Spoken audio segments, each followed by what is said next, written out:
Oke amigos, next soal ya.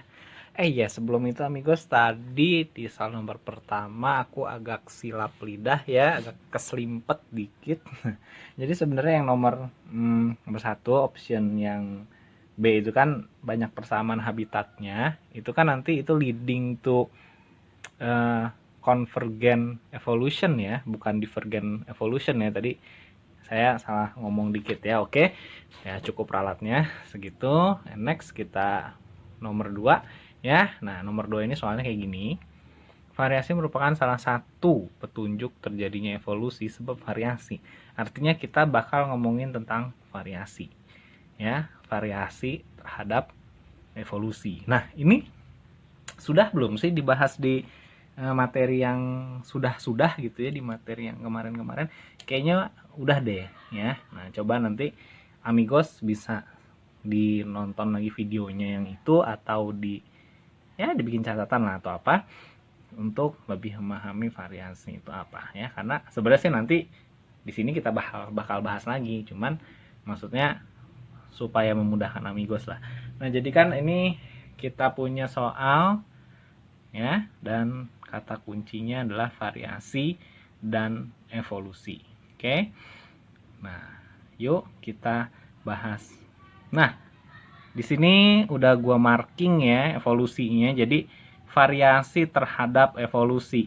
Nah, kita lihat ini ada gua kurung kurawal ya, BCD ya. Ini benar, tapi bukan yang dimaksud soalnya. Ya, karena apa? Karena statement ini dia berdiri sendiri gitu ya. Dia memang benar dalam pernyataannya sendiri gitu. Seperti misalkan variasi memang terjadi karena rekombinasi sel gamet.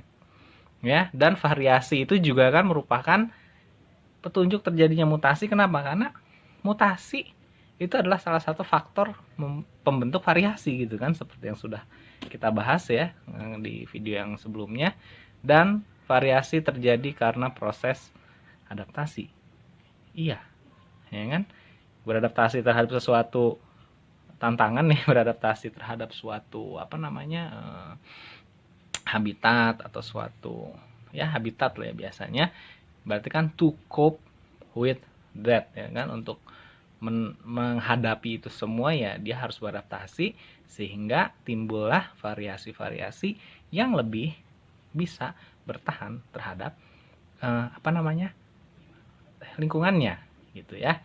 Nah kemudian, disinilah pembahasan lebih lengkapnya.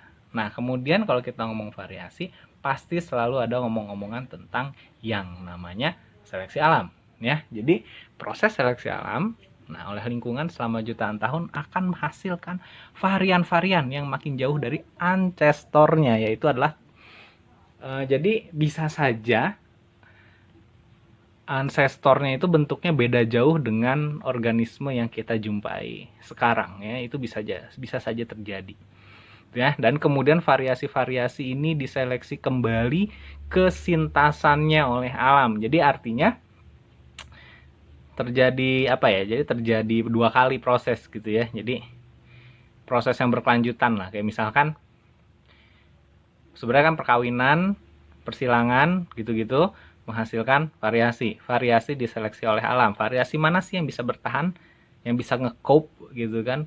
Kalau nggak bisa bertahan ya udah dadah. Nah nanti hasil dari perseleksian itu diseleksi lagi gitu. Jadi proses seleksi yang terus menerus terhadap varian-varian yang ada di alam itu yang akan leading into a new species gitu. Jadi spesies-spesies baru itu adalah proses panjang dari jutaan atau mungkin jutaan-jutaan kali yang seleksi gitu ya. Jadi meskipun itu variasi dalam satu spesies kah atau variasi beda spesies kah, itu akan terus di seleksi oleh alam. Karena apa? Kita tahu alam itu simply change ya kan, alam itu dinamis. Jadi kita nggak tahu ada perubahan apa kemudian di alam, maka itulah yang akan menguji kesintasan kita amigos. Oke.